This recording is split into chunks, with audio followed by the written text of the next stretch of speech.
Y bien, como lo prometimos, ya estamos transmitiendo en vivo a través de mi canal de YouTube. Y si aprendemos algo, habrá una nueva edición para disfrutar hoy con otro personaje, otro invitado de lujo, como todos los jueves, pues para aprender cosas significativas, cosas que nos sirvan para nuestra vida, para nuestro día a día, nuestra cotidianidad. Hoy una persona muy especial, una persona que ha recorrido un mundo con lo que tiene que ver con el tema de la política, consultor político, muchos años de experiencia en esta área, un migrante que fue desde Portugal hasta Venezuela. En Venezuela hizo gran parte de su vida, inició todo lo que es esta carrera profesional que tiene que ver con la política y luego, bueno, empezó a pasear por varios países de Latinoamérica asesorando, ayudando en temas de estrategia política, y con él vamos a conversar hoy desde la experiencia, desde el color de su cabello, porque ese color manifiesta conocimiento, manifiesta experiencia, manifiesta una gran cantidad de información sustanciosa que sé a muchos nos va a encantar. A mí particularmente me gusta mucho el estilo franco, sincero, directo, que además le da autoridad por la experiencia y por los años. Bienvenido, Orlando. Un abrazo a ti desde acá, desde Cartagena. Gracias por aceptar la invitación. Rafael, al contrario, gracias a ti por la invitación y por la gentileza que has tenido en llamarme viejo de manera tan delicada y tan fina. Muchas gracias. Yo no considero que la gente sea vieja. Yo te lo decía Eliana en estos días, la gente tiene tu acumulado juventud prolongada. Y creo que es una cuestión muy ideal, no tiene nada que ver con el aspecto, la apariencia, y de verdad que, como te decía, más allá y que además, bueno, digamos que más sabe el diablo por viejo que por diablo, no es que te esté llamando ahora diablo a ti, pero sí te ha tocado quizás trabajar con muchos diablos en Latinoamérica en temas políticos, porque de eso vamos a hablar hoy, de la política, ¿ok? Y de cómo Latinoamérica ha pasado por grandes situaciones hoy día, el mundo, no solamente Latinoamérica, está pasando por una situación bien particular, bien atípica, inédita para muchos, en lo que tiene que ver con el tema de que, bueno, ¿qué podemos hacer con esto que está ocurriendo con la pandemia? Si bien en el pasado han existido otras situaciones de pandemia y de virus que han afectado a la humanidad, en esta ocasión pareciera que la cosa ha sido distinta. Pero vamos a empezar por lo básico. Antes de entrar a preguntas que también ya nos han hecho y que tenemos aquí y que vamos a dar respuesta, ¿cómo podemos conceptualizar la política? ¿Qué definición podemos dar para entender, sobre todo por el hecho de que la gente tiende a manifestar animadversión a la política? De hecho, uno suele escuchar muchas veces en familias, o solía escuchar antes, quizás hoy no tanto, hoy día no tanto, pero que la política y la religión eran casi no se tocaban porque eran muy polémicos, y para evitar polémica, pues ni se hablaba de política ni se hablaba de religión. ¿Pero qué es política? Mira, puede haber miles, y de hecho hay miles de conceptos. Eso no significa que el mío esté errado y que los otros estén ciertos, ni viceversa. Depende mucho de las vivencias que uno haya tenido. Para mí la política es de las cosas más importantes que hay en la vida. La política es la ciencia y el arte, la combinación de ciencia y arte para conducir sociedades. Entonces, la política, nos guste o no nos guste, estemos a favor o estemos en contra, está en nuestras vidas y diariamente nos afecta las decisiones que los políticos, que son los encargados de llevar adelante la política, esas decisiones que ellos toman nos afectan en el día a día, para bien o para mal, pero nos afectan. Entonces, para mí la política es una parte fundamental de nuestra sociedad hoy en día, y esta crisis que estamos viviendo hoy en día del COVID definitivamente nos obliga a replantear mucho de lo que hasta hoy tenemos como preconceptos. Gobiernos democráticos, ¿qué tan democráticos son? Gobiernos participativos, ¿qué tan participativos son? El rol y la función de los organismos internacionales como la ONU, la OEA, la Organización Mundial de la Salud, el Fondo Monetario, el BID, la CAF, todo eso tiene que ser replanteado. Pero la política es básicamente la actividad que nos rige y nos norma como especie humana y que nos permite vivir en convivencia, en sana convivencia entre todos. Eso para mí es la política. Genial. Ahora, partiendo de algo que acabas de decir, que la política es un arte, como arte suele ser, como todo arte, mejor dicho, suele ser bastante criticado, que no es fácil ser político.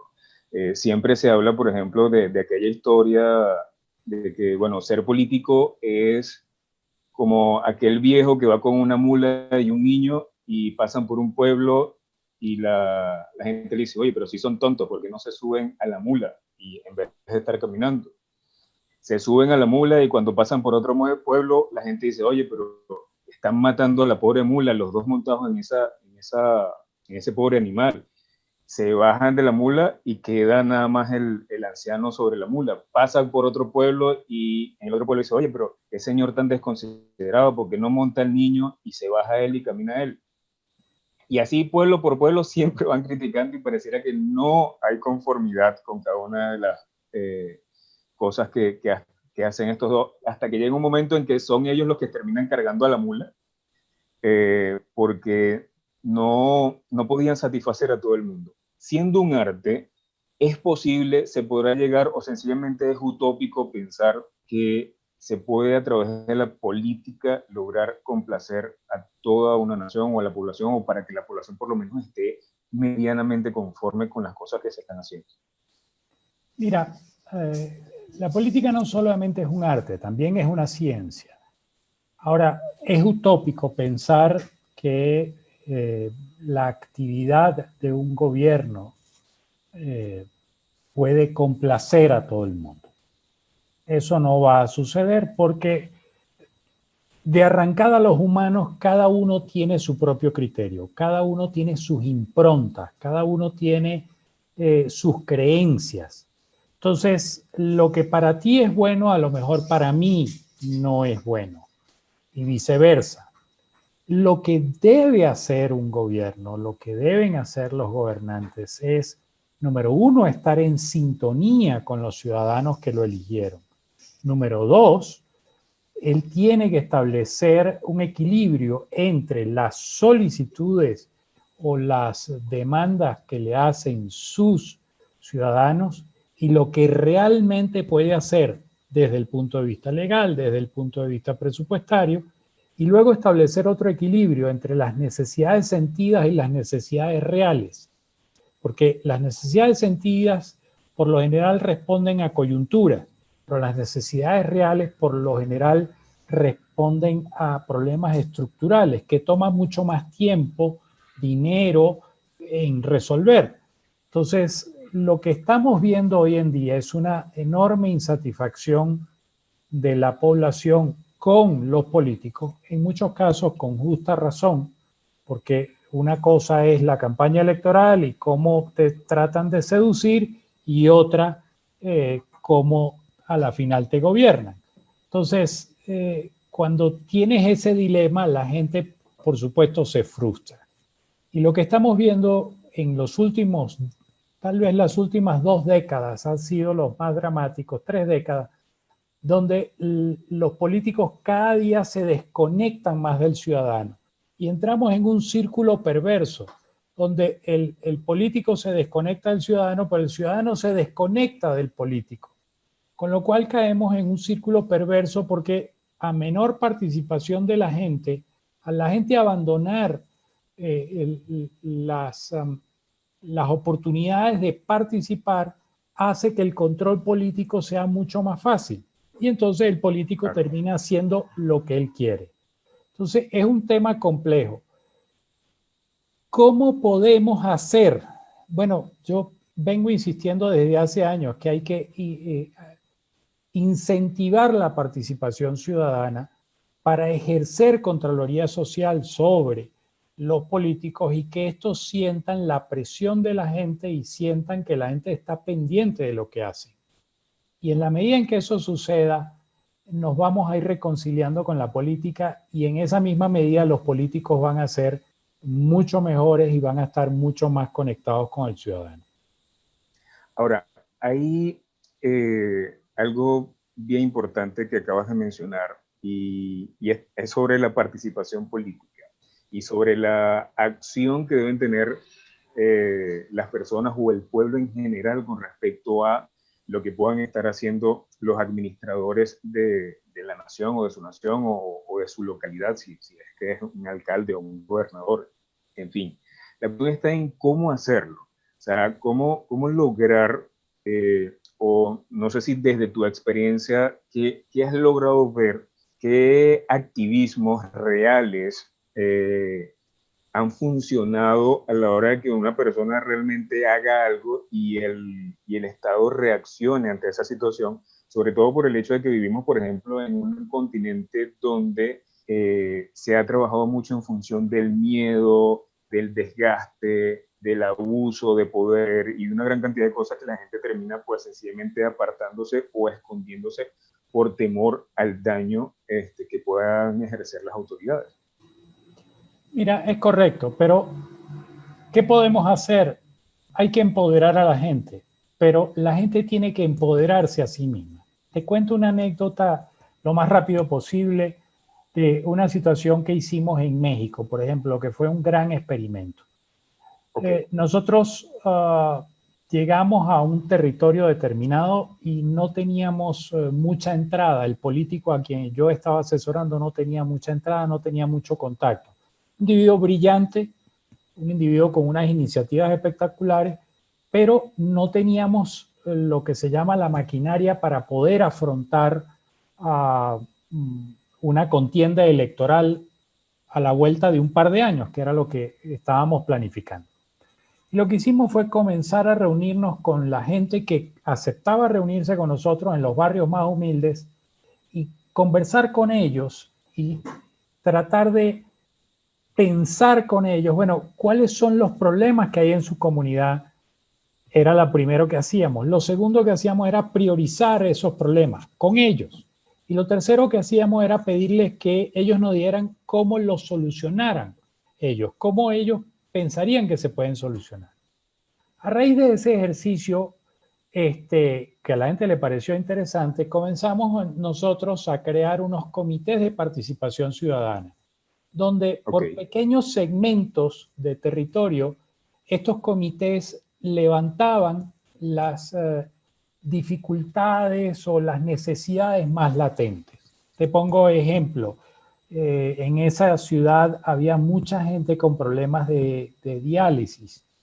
Entonces, ¿qué hicimos a través de una fundación? Bueno, buscar quién podía favorecer, quién podía fornecer, proveer estos tratamientos de diálisis. Pero la cantidad que conseguimos era muy pequeña en relación a las necesidades. Entonces lo que hicimos fue decirle a la comunidad, a ese comité, bueno, tenemos 10 tratamientos para un año. Ustedes tienen que seleccionar, ustedes, no nosotros, ustedes tienen que seleccionar quiénes son las 10 personas, porque son sus vecinos, son sus hermanos, ustedes los conocen, ustedes saben quién tiene más necesidad. Y cuando hicimos eso, sorpresa para ellos que nosotros no decidimos. Y sorpresa para ellos que fueron ellos los que fueron a entregar los certificados para que la gente fuera a la fundación y prestara y recibiera el tratamiento por un año. Pasado un par de meses, se presentó en el país la novedad de que los partidos políticos tenían que renovarse y tenían que inscribirse. Bueno, esta gente vino a preguntarnos en qué partido se inscribía. Y nosotros le dijimos en el que ustedes quieran. Por supuesto, nosotros teníamos el nuestro. Pero le dijimos en el que ustedes quieran. Ellos no lo podían creer. Nosotros seguimos en el proceso de conversar con ellos, de escucharlos, de ver cómo les ayudábamos a solucionar problemas. Y hicimos mucha labor social con ellos sin condicionárselo. Pasado 2 años, el experimento que hicimos fue muy simple, fue preguntarle a esas mismas comunidades que habíamos organizado en 260 barrios distintos en 2 años. Les preguntamos, oiga, ¿qué les parece si pensamos en la posibilidad de ser alcaldes? Bueno, de los 260 comités que teníamos, 260 estuvieron a favor y 260 se pusieron a tocar puertas y a hacer campaña por nosotros. Wow. ¿Qué te estoy diciendo? En la medida en que uno abre las puertas y en la medida en que uno empodera al ciudadano y en la medida en que uno le da la oportunidad al ciudadano de participar, porque cuando comenzamos en campaña lo otro que hicimos fue volvernos a sentar con ellos y diseñar con ellos el plan de gobierno, lo que en Colombia llaman el plan de desarrollo. Cuando nos sentamos con ellos y les dimos la oportunidad de que ellos participaran, nosotros estábamos atendiendo las necesidades de ellos, pero además les dimos la oportunidad de que participaran con ideas. Pero después fuimos más allá una vez siendo gobierno. Ellos nos hacían Contraloría Social, ellos estaban pendientes de que nosotros cumpliéramos, ellos estaban pendientes de que sus ideas, las que ellos habían puesto en el plan de gobierno, se ejecutaran. Entonces, sí se puede hacer. Probablemente lo que hay que comenzar es desde muy abajo, con pequeñas acciones, y en la medida en que la gente va haciendo pequeñas acciones, se va reconciliando con la política y va participando porque es su posibilidad y es su derecho y lo ejercen bien. Genial.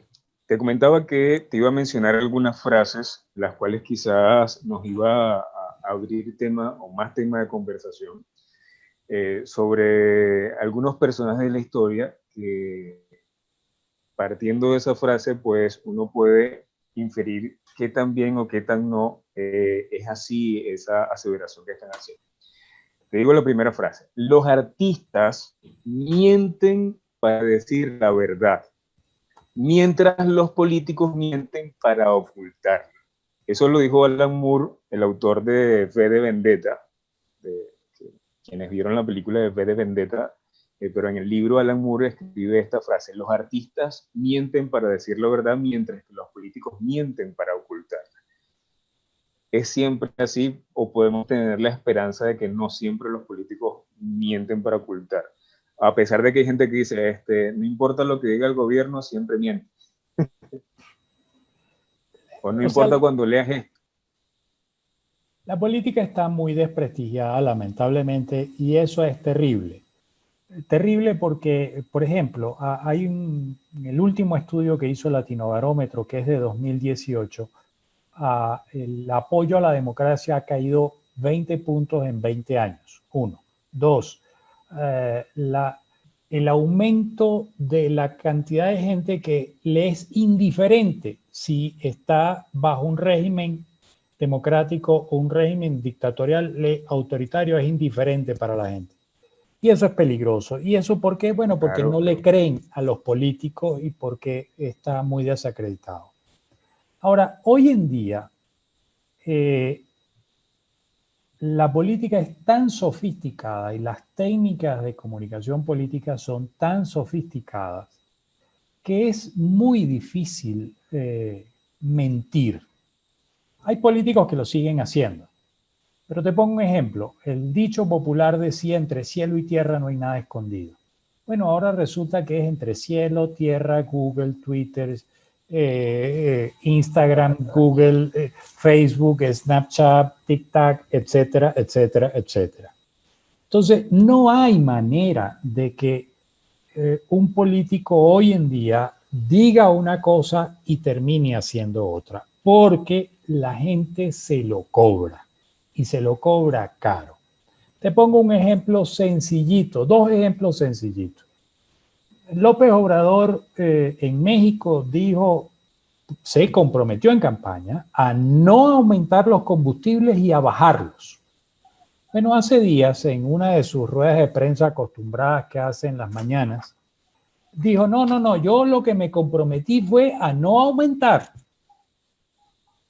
Bueno, le sacaron el video de campaña. Mire, señor, esto fue lo que usted dijo. El presidente Iván Duque, aquí en Colombia, ¿qué dijo en campaña? No vamos a aumentar los impuestos. ¿Qué fue lo primero que hizo? Una reforma fiscal para aumentar los impuestos. Sí. Entonces, ¿cuáles son los niveles de popularidad del señor Duque? Bueno, están por el piso. Según una encuesta de hoy, están más arriba. Habría que ver con detalle esa encuesta. No garantizo que esa encuesta sea del todo apegada a la realidad. ¿Cuál es la realidad del señor López Obrador? Bueno, su popularidad ha venido cayendo durante 15 semanas consecutivas, justo a raíz de esta cosa del COVID. Entonces, es más difícil hoy en día. La gente es más instruida, la gente es más preparada y la gente se da cuenta cuando le están mintiendo. No, y además lo están documentando todo, pues, o sea, ya hoy queda todo grabado en las redes sociales, o sea, y es difícil borrar, o sea, pueden subir un video y alguien verlo y el que está siendo afectado puede borrarlo o denunciarlo, pero es una cosa impresionante que en segundos se multiplica y puedes borrar uno, dos o tres, pero ¿cómo borras todos? No, pero puedes ¿No? borrarlo de las redes, pero ¿cómo lo borras de aquí? Exacto. O sea, yo lo bajo y lo tengo aquí y lo tengo archivado. Se acabó. Exacto.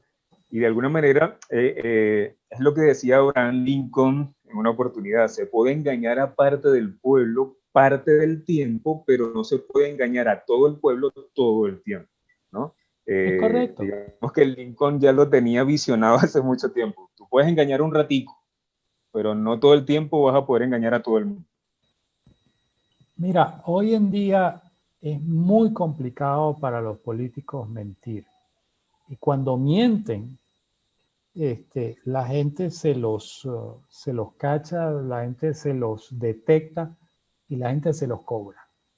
Se los cobra y se los cobra duro. Y tienen toda la razón, porque le están mintiendo. Claro.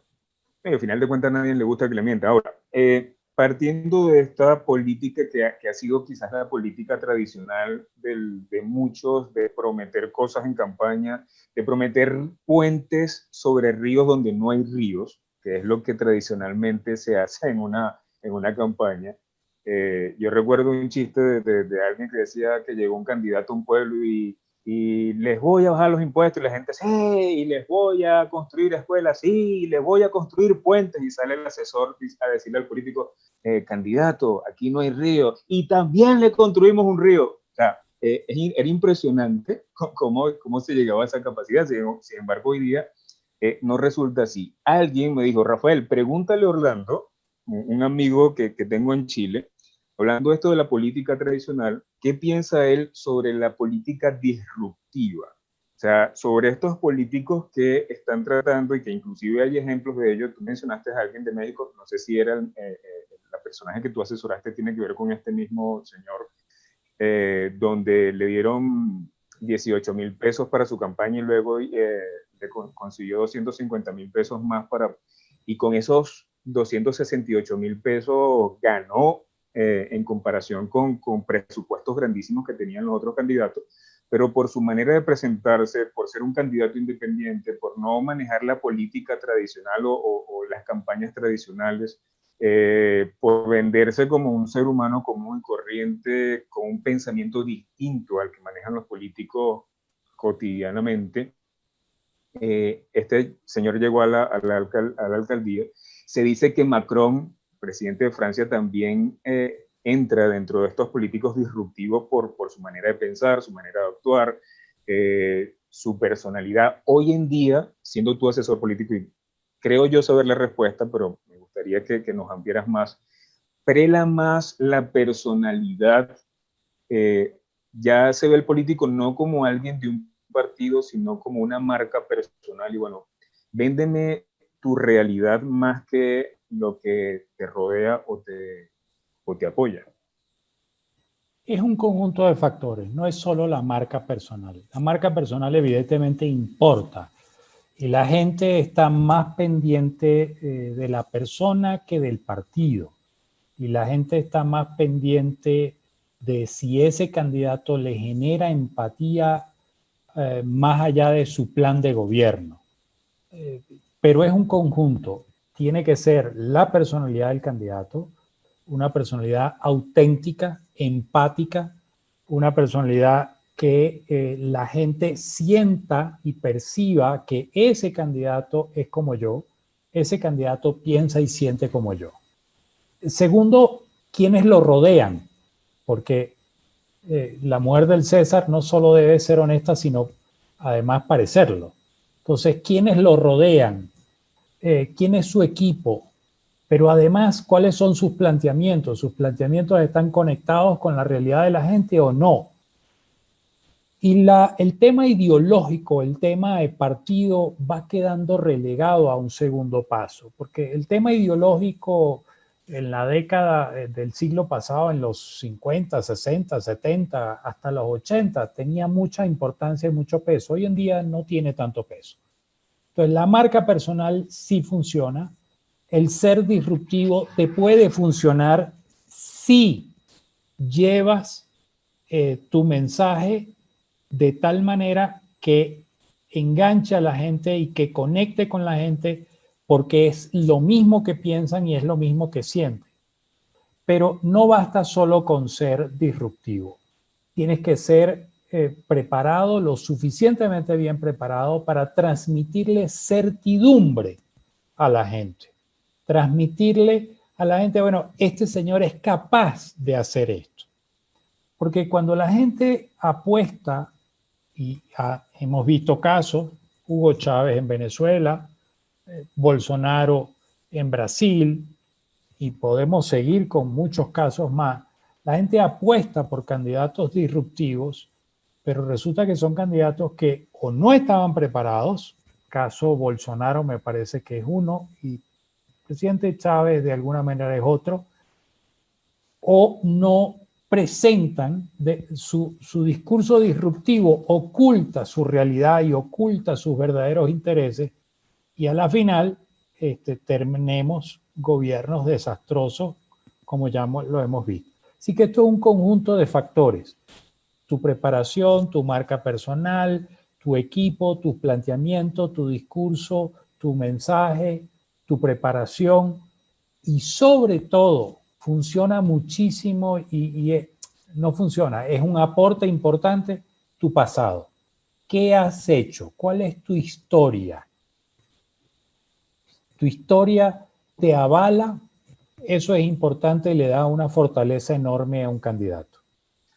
Ahora, pero ¿cómo hacer con estos políticos jóvenes que no tienen quizás el background? Porque hoy día hay una resistencia con aquellos políticos o aquellos líderes políticos que son de la vieja guardia, de los cuales ya la gente les conoce historias que no son nada agradables, que no son nada honestas, pero de alguna manera por ser zorros viejos, de alguna forma tienen como que la posibilidad de dar tomar ciertas decisiones que podrían ayudar en casos específicos, pero la gente no los quiere. Quiere gente nueva, quiere sangre nueva, pero resulta que esta sangre nueva tampoco es que tiene un background o una experiencia o algo que de alguna manera pueda ser significativo. Lo escuchaba en un programa español en estos días donde decían que los políticos o quienes están gobernando España ahorita tienen mucha energía, pero les falta experiencia, y que las decisiones que han tomado, sobre todo con el tema de la pandemia y todo esto, le ha quedado demasiado grande. Y los especialistas o los analistas, los que estaban haciendo el análisis político, mencionaban que por qué no llamaban a los de la vieja guardia, a expresidentes que de alguna manera podían quizás darle una recomendación, por qué no lo hacían. Entonces pareciera también haber un distanciamiento entre los que tienen la experiencia y los que tienen la innovación o tienen el deseo y la energía y la fuerza. Y la gente está en esa mitad donde, bueno, ¿a quién escojo? ¿Al que tiene la energía pero no tiene la experiencia, o el que tiene la experiencia pero ya como que sus estrategias están un poquito arcaicas y obsoletas? ¿Cómo podemos hacer en ese tema? Mira, te cuento una anécdota de una candidata a diputada al Congreso Nacional, o en todo caso representante, como le dicen en Colombia, de Perú. Tenía 23 años y su contrincante era un hombre que había sido parlamentario por 20 años. Entonces, el cliché que le pusieron a la muchacha fue, es que es inexperta. Y la verdad es que la pobre muchacha era la primera vez que estaba en política, venía de los movimientos estudiantiles en la universidad, tenía esa fogosidad y tenía ese entusiasmo y tenía esa inclinación social, pero esto le asustó cuando comenzaron a llamarle inexperta. Bueno, yo tuve la oportunidad de hablar con ella y cuando conversamos sobre ese tema yo le decía, pero es que es perfecto que te llamen inexperta. ¿Pero cómo? Muy simple. Es cierto, yo soy inexperta en cómo robar dinero, inexperta en cómo usar los recursos que me da el Estado para hacer mi labor y no hacerla.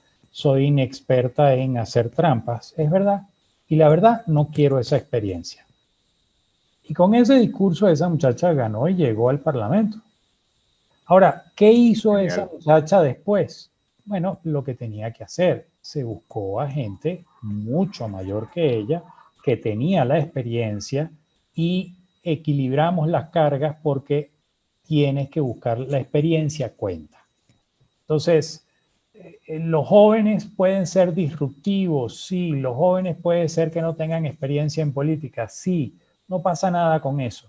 Con que tengan sentido común, que a veces es de los sentidos más escasos, con que tengan sentido común y con que entiendan que esto se trata de una labor de equipo y que hay que recoger a las voces, a las mejores voces y a los hombres y mujeres mejor preparados para hacer equipo, y esto funciona.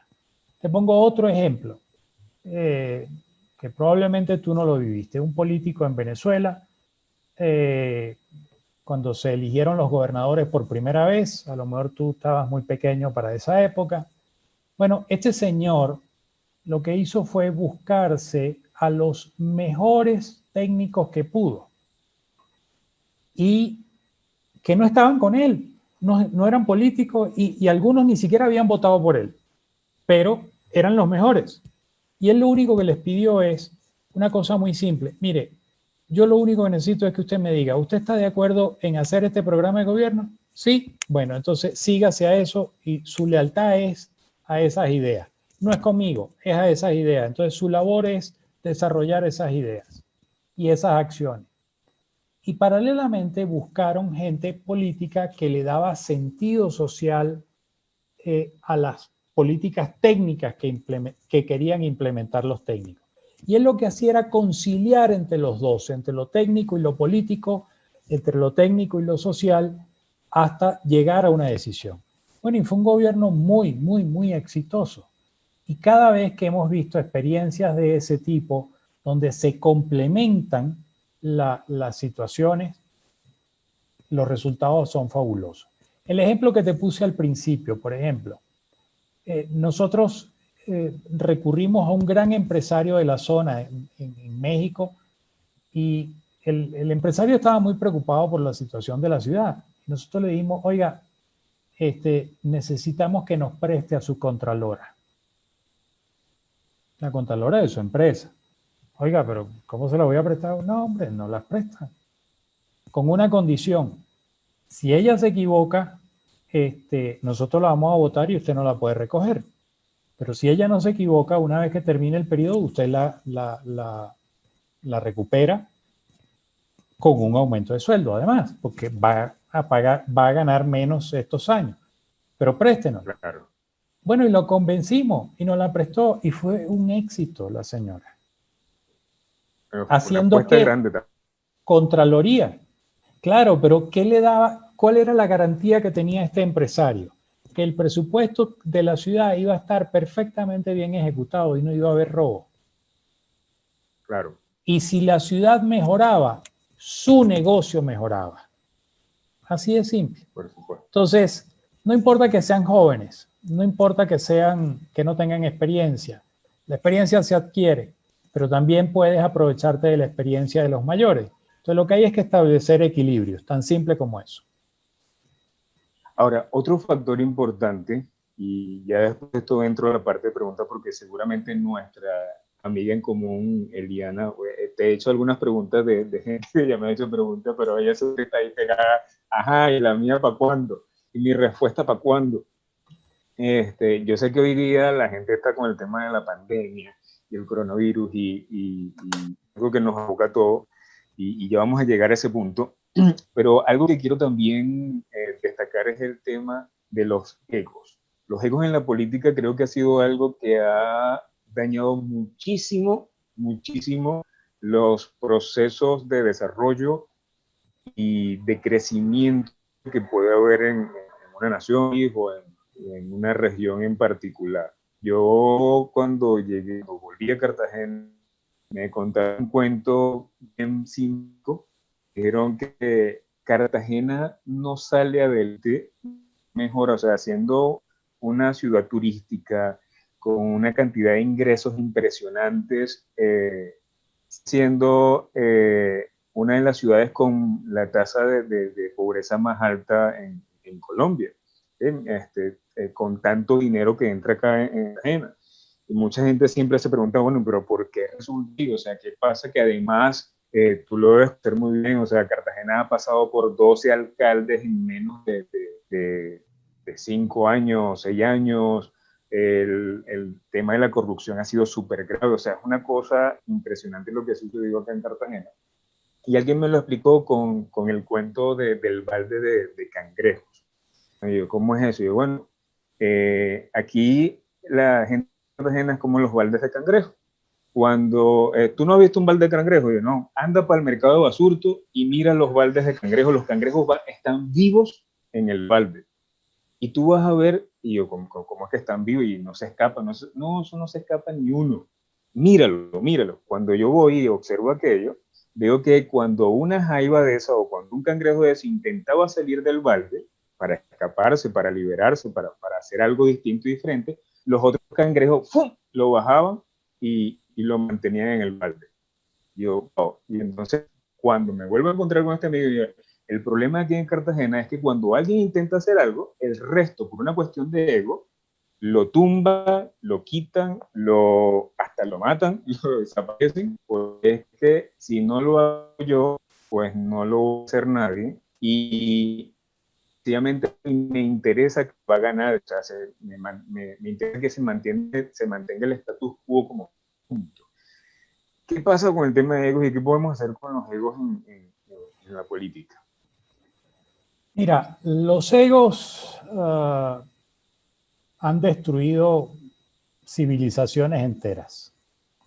Los egos no solo están en la política, los egos acaban con matrimonios, acaban con relaciones, acaban con negocios, con empresas, con todo. Los egos es un tema muy, muy complicado. Y en política, el tema de los egos es peor aún, lamentablemente.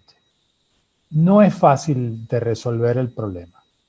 Una de las cosas por las que yo termino siendo amigo de mis clientes, lo cual a veces no es del todo bueno, pero después de un largo trayecto acompañándolo, es por la rudeza que yo tengo con ellos en ocasiones en tratar de bajarle los humos y que pongan los pies sobre la tierra. El que tú seas un diputado, un senador, un gobernador, un alcalde, oye, tú tienes sangre roja igual que todos. Llegaste a este ¿Tienes mundo alguna sin... anécdota? ¿Tienes Llegaste a alguna este... anécdota así de haberle bajado a alguien? ¿Qué le dijiste? Tengo muchas, muchas, muchas, muchas, muchas, muchas. No, no tienes que mencionar el personaje. No, háblame del pecado más no del pecador. Una vez me tocó trabajar con un hombre inmensamente rico. Por supuesto, había sido un hombre exitosísimo en la vida, pero muy exitoso.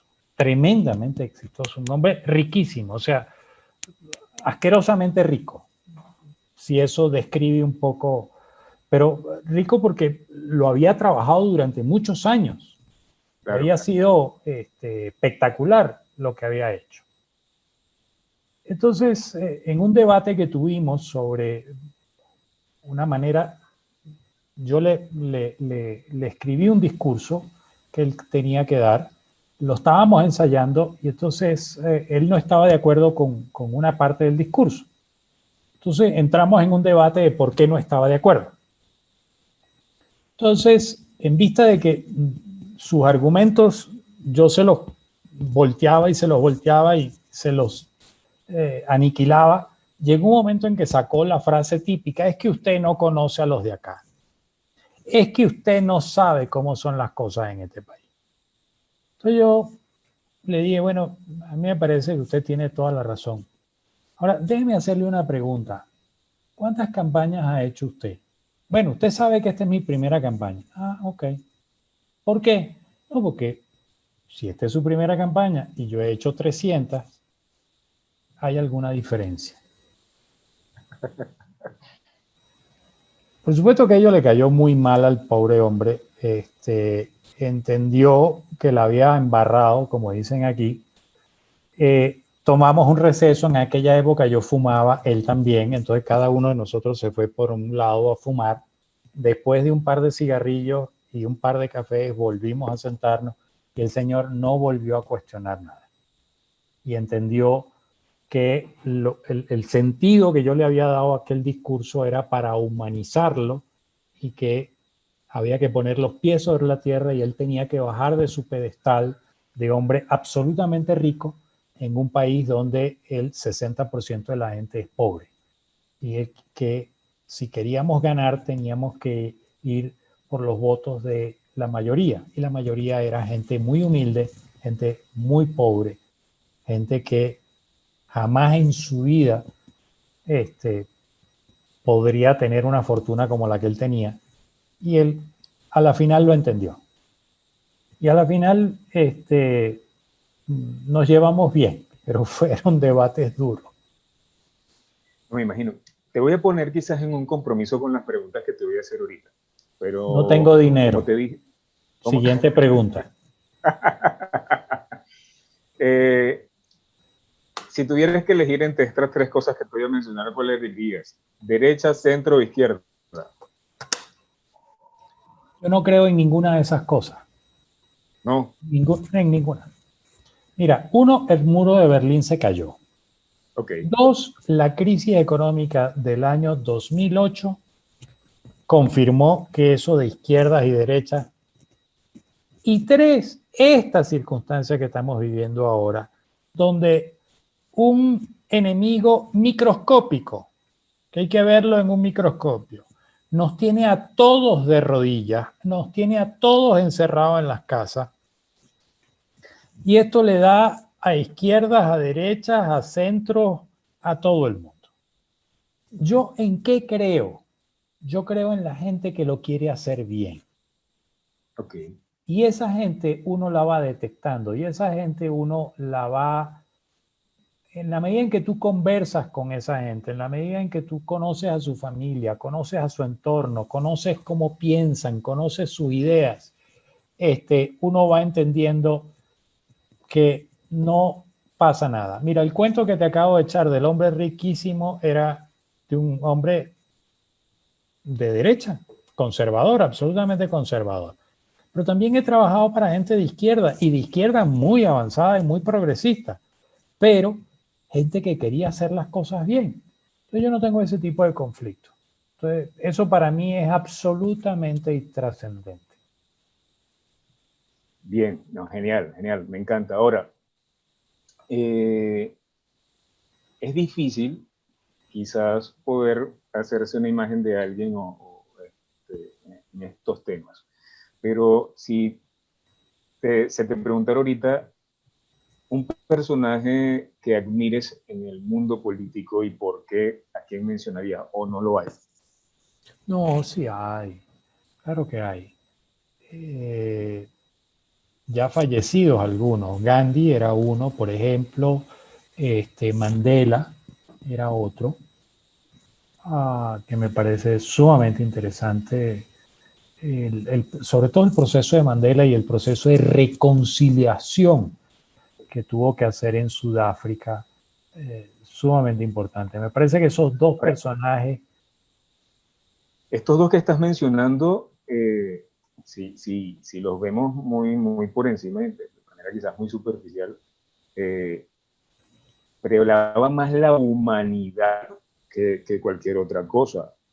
Es lo que haría falta entonces en este momento, o sea, más humanismo, más centrado en las personas. De hecho, escuché en una oportunidad eh, el, que el tema de las habilidades blandas en la educación es fundamental, es algo que yo siempre digo y es necesario que, bueno, en la medida que muchos gobiernos también empiecen como que a optimizar los currículum educativos en función del crecimiento y el desarrollo personal, pues se van a optimizar y se van a conseguir muchas más cosas.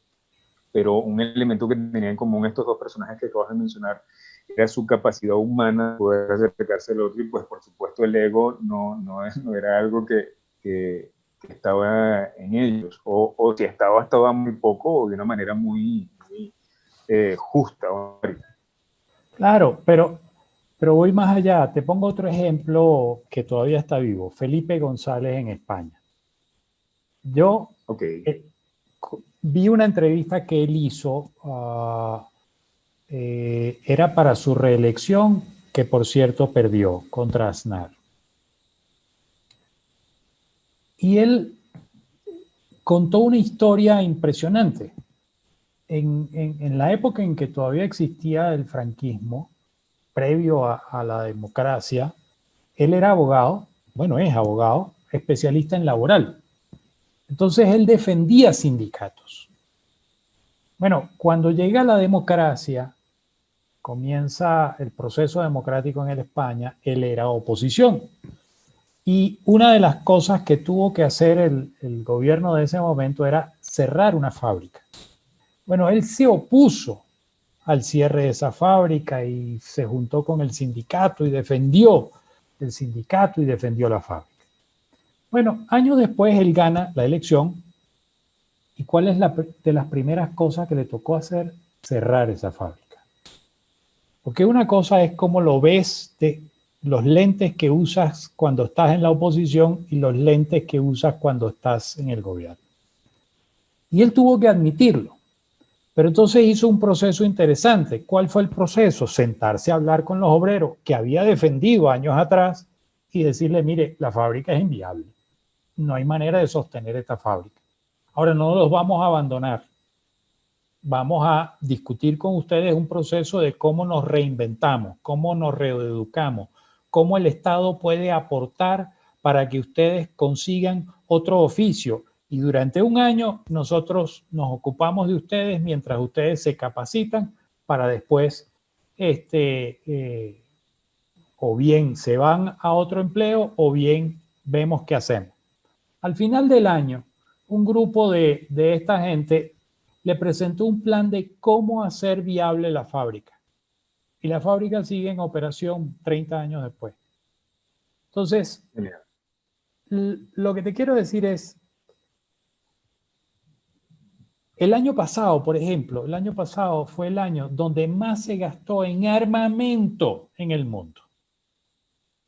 El presupuesto el gasto de armamento, o sea, para matarnos tú y yo, armas para matarnos entre nosotros, aumentó, si no me equivoco, si la memoria no me falla, en 19%. Explícame para qué diablos sirven esas balas y esas bombas y esos cohetes y todas esas porquerías contra el COVID de hoy. No sirven para nada. Entonces, el tema es enfocarse en la gente. El tema es que los ciudadanos son los que hacen sociedades, comunidades, países. El tema es que gastamos dinero, o los gobiernos tienden a gastar dinero en cosas que a la final, y el COVID lo está demostrando, no sirven para nada y hay Mientras tanto, la brecha entre ricos y pobres cada día es más grande, mientras que hay acumulación de riquezas de un lado y acumulación de pobreza en otro. Entonces, tiene que haber equilibrios. Y yo espero que esta situación de la pandemia permita replantear todo el juego. El COVID vino a patear el tablero, pateó la mesa y se cayó el tablero. Bueno, y ahora hay que recoger las piezas y rearmar el tablero y ver cómo creamos una sociedad nueva y un mundo nuevo, porque a como vamos y a como estamos, esto no va a funcionar. Bueno, tomando en cuenta este comentario que acabas de hacer, voy a hacer ya la pregunta de nuestra amiga. Y cito, ¿qué escenario le espera a los políticos luego de esta pandemia? Si uno observa la opinión pública a nivel mundial expresada sin tapujos a través de las redes sociales y poco más diplomáticamente en las columnas de opinión de los medios tradicionales, todo parece indicar que muchos líderes han perdido credibilidad y confianza. El COVID-19 pudo ser una crisis para brillar como líderes políticos, pero creo que lo que se impuso fue una gran decepción colectiva. O más bien sería que la ciudadanía se le pasó la mano con sus expectativas. Esa es la pregunta que nos hace nuestra amiga Eliana. A ver, ¿qué le espera a los políticos? Bueno, muy simple. O se reinventan o se reconectan con los ciudadanos, o entienden que entramos en la era del liderazgo participativo, que entramos en la era del diálogo permanente con la sociedad, o sencillamente mueren igual que va a morir el virus. Puede ser que tarde un poco lo del virus en morir, pero morirá. Hasta el día de hoy la humanidad ha logrado vencer a todos los virus. No ha habido un virus que haya acabado con nosotros. Y este también lo vamos a vencer. Claro. Sin duda. ¿Tardará un poquito más? Sí. Entonces los políticos o se reinventan y se reconectan con la sociedad o van a fallecer. 1. 2. Yo no creo que la gente tuviera altas expectativas. Porque entramos en una espiral de incertidumbre enorme, porque no sabíamos qué estaba pasando. Todos los gobiernos los agarró con los pantalones abajo, nadie estaba preparado para esto. Los niveles de pobreza no contribuyen a sobrellevar esto. Durante años estuvieron recortándole dinero a la salud y a la educación porque era fácil hacerlo, pero entonces ahora estamos pagando las consecuencias de haber debilitado el sistema de salud y el sistema de educación. Entonces, yo no creo que la gente tuviera grandes expectativas. Lo que la gente sí ha hecho, y muchos políticos no se han dado cuenta, es que la gente se ha sentado a conectarse con la política. Porque yo necesito saber qué me va a decir el presidente. Yo necesito saber qué me va a decir el ministro. Yo necesito saber cuándo puedo volver a salir, cuándo puedo volver a trabajar, cuándo puedo abrir mi oficina, cuándo puedo ir a mi fábrica o a mi trabajo. Entonces yo sí estoy pendiente. Y como estoy pendiente, entonces comienzo a ver las brutalidades que a veces cometen. Casos como, por ejemplo, el de las camionetas de la presidencia de Colombia. O sea, yo no sé si hacen falta o no hacen falta. Lo que sé es que es absolutamente inoportuno. Lo que sé es que si estás recortándole dinero, estás sacando dinero de los fondos de pensión, estás sacando dinero de los municipios y de los departamentos, no puedes ir y gastarte la fortuna que te gastaste en unas camionetas blindadas cuando hay gente pasando hambre. Entonces, la gente, lo que está sucediendo es que la gente está mucho más pendiente de lo que están haciendo los políticos. Y luego hay políticos que no entendieron la gravedad de esto y sencillamente sobredimensionan la oferta de lo que pueden hacer. No se preocupen, esto lo llevamos rápido, de esto salimos. Bueno, pero es que no es fácil salir de eso. Algunos han pensado que los decretos resuelven problemas. Entonces, decreto de cuarentena, todo el mundo en su casa. Bueno, eso se decreta fácil, se escribe en un papel y se firma. Ah, sí, pero cuando tú tienes un país como este, donde el 60% de la gente trabaja en el sector informal, es decir, que dependen de lo que hacen día a día, cuando tú los encierras en su casa por un mes, oye, les complicas la vida, porque no tienen ingresos, no tienen ahorros.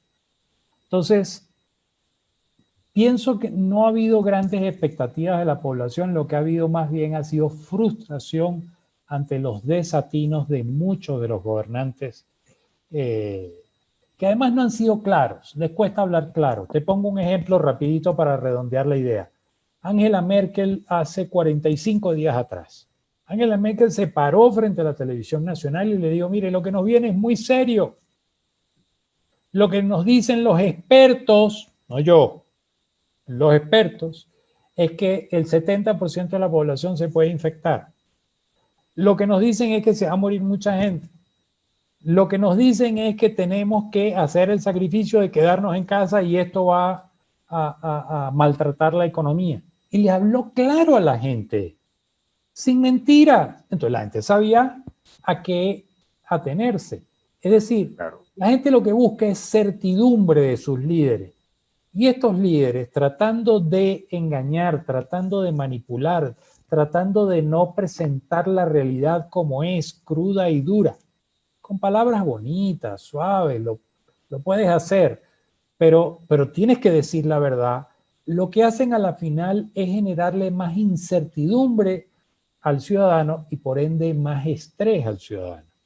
Entonces, con la pregunta de nuestra amiga, yo no creo que hubo excesivas expectativas de los ciudadanos. Creo que lo que ha habido es excesiva frustración por el desatino de muchos de nuestros gobernantes, y los políticos o se reinventan y se reconectan con los ciudadanos y entienden que llegamos a la era del liderazgo participativo, o igual que el virus, morirán.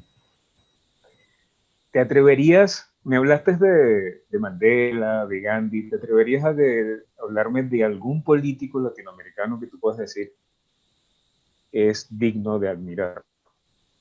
O mira, lo ha hecho medianamente bien, no sé.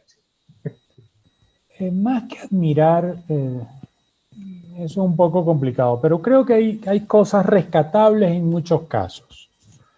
Por ejemplo, la simplicidad de Pepe Mujica en el Uruguay y la simplicidad como gobernó, aunque hubo problemas en su gobierno, pero la manera como gobernó y cómo daba ejemplo.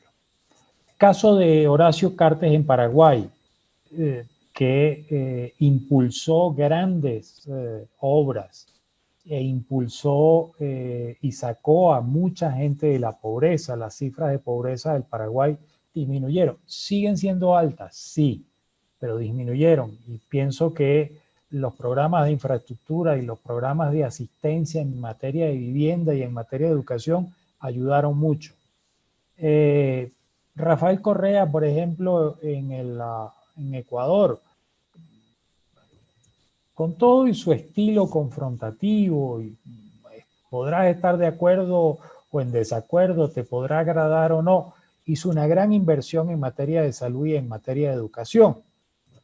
Tiene problemas, tuvo problemas, hay problemas de corrupción, pareciera que sí, pero lo que hizo en materia de educación y en materia de salud y en materia de infraestructura carretera fue importante. Lula da Silva en Brasil, con su programa Hambre Cero, fue importante lo que hizo, sacó a millones de brasileros de la pobreza. Que el gobierno se corrompió y que el lavallato y todo lo demás, bueno, eso es otra historia. Pero creo que lo importante aquí, más que ver a quién admiras, es rescatar lo positivo, lo bueno de cada uno de estos gobiernos y de las experiencias que han tenido y que han sido positivas y que han ayudado a la gente y que le han permitido a la gente mejorar su calidad de vida. Yo creo que eso es lo importante, rescatar de cada uno lo que es posible. Por ejemplo, aquí en Colombia, tú puedes estar a favor o en contra de Juan Manuel Santos, el expresidente. Lo puedes criticar todo lo que te dé la gana. pero ¿cuántas vidas se le deben a él, a su empeño de hacer la paz?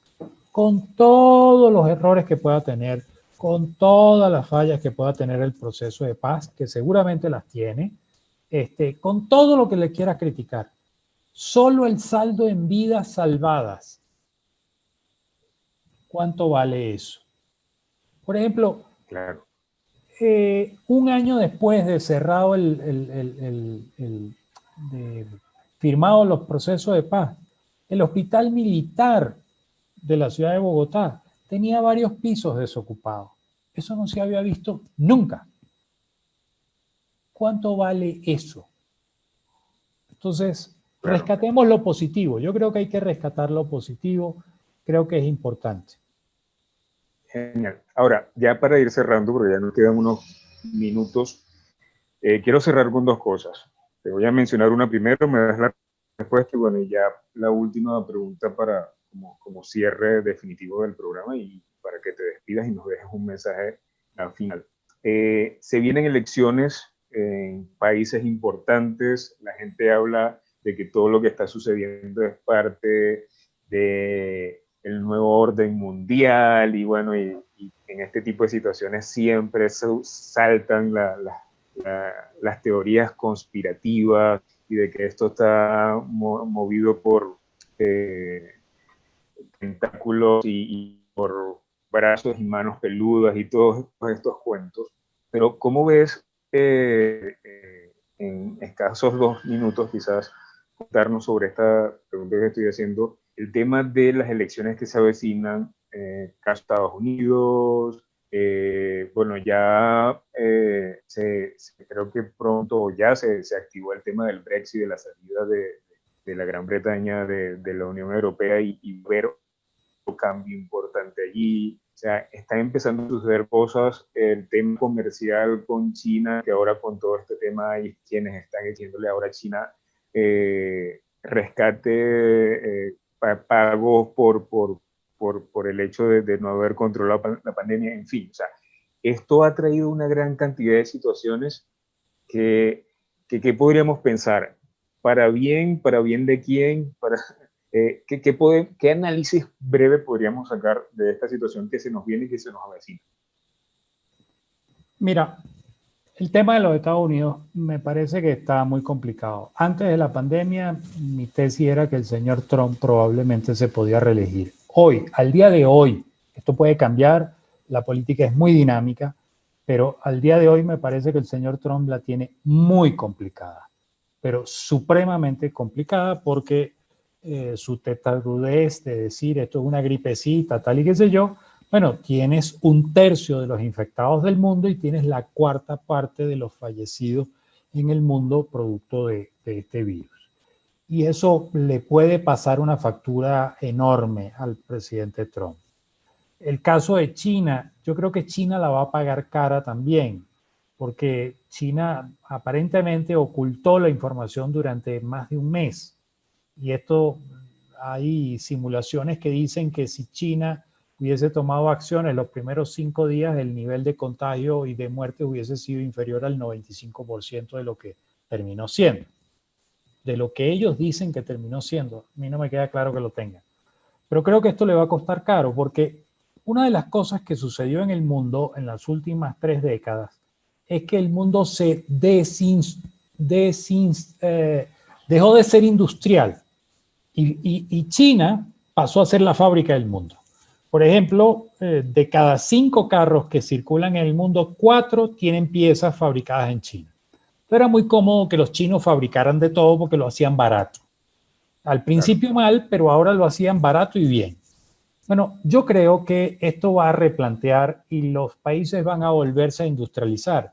Máximo cuando hoy en día un robot cuesta probablemente el salario de un empleado por 6 meses y tiende a bajar el precio del robot cuando hay inteligencia artificial que ya comienza a dar resultados. Entonces, yo pienso que los países se van a industrializar nuevamente y se va a comenzar a fabricar en casa y eso va a ser un enorme costo para China. China se las va a ver muy complicada. Esto puede tardar 1 año, 2 o 3, pero les va a venir un golpe muy duro. ¿Qué va a pasar en el mundo? Bueno, yo tengo la tesis desde hace mucho tiempo que nosotros no estamos en una era de cambio, sino que estábamos en un cambio de era. Y creo que el COVID selló esto. Cambiamos de era, vamos a una era donde lo digital y lo informático va a tener una preponderancia enorme en todas nuestras vidas, donde hay que replantear que el tema de salud y educación tiene que ser universal, manejado por el Estado. Esto no puede ser un negocio. Y si ves los casos de Europa, de los más exitosos, la medicina y la educación son estatales y son servicios de buena calidad. El tema del agua, que en muchos países se privatizó, ese tema va a tener que revertirse probablemente, porque además vamos a tener dificultades con el agua. Entonces, va a tener que revertirse. Y el otro tema es que el Internet probablemente termine siendo un derecho humano y por lo tanto termine siendo gratuito para todos. Entre otras cosas, para acabar con esta brecha de la diferencia entre ricos y pobres, un debate que va a tener, varios debates van a tener que darse. Uno es el de el ingreso universal. Probablemente ese es un debate que hay que dar y que tengamos que ver si vamos hacia eso o no. Problemas globales como narcotráfico, trata de armas, tráfico de armas, trata de personas, crisis climática, son problemas globales y tienen que tener respuestas globales, lo cual quiere decir que probablemente vamos a tener que llegar a una constitución mundial que nos dé un marco referencial de cómo atacar problemas y cómo prever problemas que hoy no los vemos, pero que en su momento se presentarán y que tendremos que tener un protocolo de cómo actuar. Porque esto del COVID, por ejemplo, no es lo mismo la decisión que tomó China, a la que tomó la India, a la que tomó Estados Unidos, a la que tomó Brasil, la que tomó Colombia, a la que tomó Venezuela. Claro. Cada país tomó una decisión distinta. Y resulta que si todos hubiésemos tomado las mismas decisiones, probablemente hoy estaríamos en menos desgracia de lo que estamos hoy en día. Entonces, pienso que es hacia allá, hacia donde vamos. Bueno, ya me resolviste la otra pregunta. Ya no hace falta hacerla, ¿verdad? Genial. Con esto que acabas de decir, pues me surgen muchas más interrogantes, me surgen muchas más cosas. Es de verdad súper, súper, súper instructivo poder conversar contigo, súper fresco. A pesar de las situaciones, pues el poder avisorar cosas y la manera tan centrada como estableces las posiciones sin caer en radicalismos y posturas que no van a ir sino más allá de la solución, la respuesta y que algo que nos beneficie realmente a nosotros, me parece extraordinario. Fue para mí un verdadero gustazo, un placer poder contar contigo, tenerte acá en el programa.